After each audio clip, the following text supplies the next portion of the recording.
Hello everyone, welcome, my name is Brian, and we're going to be doing the final situation before we get to Article 5, which is the last actual single-player mission that you do that's pretty much story-based. So, we're going to be doing it, it's called Heavily Fortified, we're going to be playing as Thatcher, one of the SAS operatives. So let's get right into it on normal difficulty. Let's go.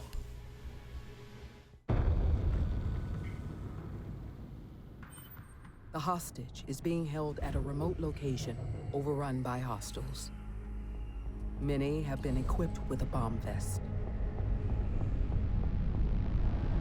They have planted clusters of nitro cells in choke points throughout the chalet.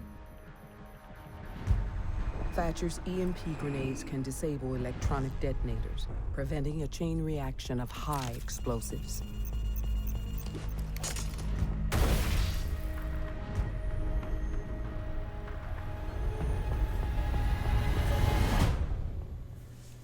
Alright, so Thatcher is personally my favorite operator in the game.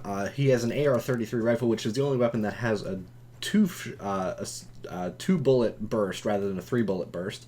Now we're going to make our way over to the front door here, and there's going to be one person sitting outside. So take him out. Makes things a little bit easier. There's not too many enemies outside, so you don't really have to worry too much about that. But you do have to worry because, like the narrator mentioned, there are people with bomb vests. Now we're going to use a drone just to get an idea of where these people are, where nitro cells are hidden and things like that. We know exactly where the hostage is at this point, so we have to grab them and leave. So we do have bomb vest enemies. They're going to be roaming, and they unfortunately don't stay in one place. They're not very stationary. So personally, what I would suggest, keep your two-bullet burst on, and unfortunately you can't rappel up these buildings. You have to use the ladder for the chalet level. But you want to use the 2-round burst, mainly because if you get it anywhere in the chest area, usually the recoil is such that you will be able to get the second burst off, the second bullet off, and it will hit them in the head. So that will basically bring them down very effectively. So use the EMP grenade on the stairs. I don't know how they got it to work proper in the video because it just bounced on the stairs, but hey, whatever. It has a very large area of effect for such a small grenade, so definitely use that to your advantage. So we're going to clear out the dining room here, and also take out the bomb vest guy, and then we just got to take out this third terrorist in the dining room. So that basically takes care of that. As you can see, the little markers, the red markers where enemies were sighted, stay on for quite some time. So that can be a bit of a pain. So just be aware that they don't go very, very quickly, and you don't want to get disoriented by that. I have had instances where that actually was more of a detriment when enemies moved around, especially in multiplayer, where you spot them, they move, and then you're expecting them to be where you spotted them at. Unfortunately, you get the enemy team gets an alert saying that they have been spotted and therefore they are able to move. So just keep that in mind. So we can see that there's tons of barbed wire here for the surrounding the hostage. We got a couple of enemies. Thankfully, they didn't shoot the hostage. If the enemy shoots the hostage, you have to revive the hostage, and you are very limited on time with that. So you have to be quite careful. So let's get an EMP grenade down there, take out those nitro cells. There were 6 of them, so be careful. And also there are a couple enemies, 1 or 2, here in the library or upstairs areas. So keep your wits about you. Keep your head in a swivel. Just kind of check your corners, make sure everything is clear before you advance. Using the drone, just try and scout out beforehand. That's what I usually try to do, but it's not always as effective. Now in this situation, you do have the breaching charge, which we will be using in this case primarily just because to make a new door to get in and make it a little bit easier for us to get in and grab the hostage and get out.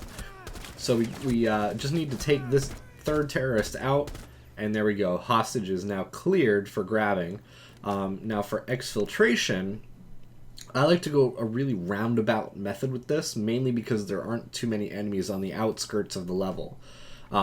So first thing that I want to do is I just want to double check to make sure that there is nothing outside on this balcony, including enemies, which there is one out on this balcony, so take him out.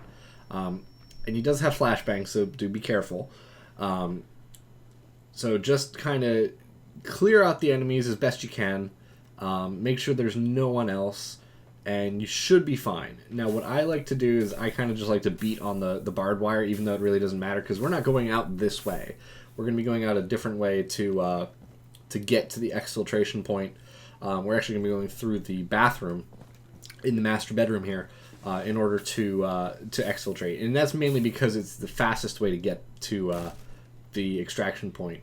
So there are no enemies in the master bathroom to start with, but there are some nitro cells, so take those out. Bludgeon the barbed wire before you grab the hostage, mainly because, as we've shown in previous videos, the hostage does attract a bit of attention. So if you do come through the front door, you can actually climb up the ladder and go right for the hostage through the bathroom, but that's not the only way you can do this. You can go about it many different ways. You just got to be a little bit tactical, and basically just use trial and error if you really want to try different tactics and things like that. Like I said, bring your hostage around the outside of the map. Enemies will be shooting at you, but because of the distance, you're likely to be very far away from any actual danger. They're going to go to your last known position and try to shoot you from there. But generally, you can kind of work your way around. As long as you take out the odd guard or two, you should be fine. They don't like coming up the stairs, so drop the hostage, go prone, and then just keep an eye on the ladder right there. And since the mission was successful, we won. Easy peasy. So that's the best situation that I have. In the next episode, we're going to be doing Article 5, where we put all of our skills into practice with other human beings against the AI characters. Let me know what your score was for this particular level. Let me know what you think of Thatcher. I personally love him. I usually use him on offense, but only because he seems the most balanced for me. And I will see you guys next time. Bye.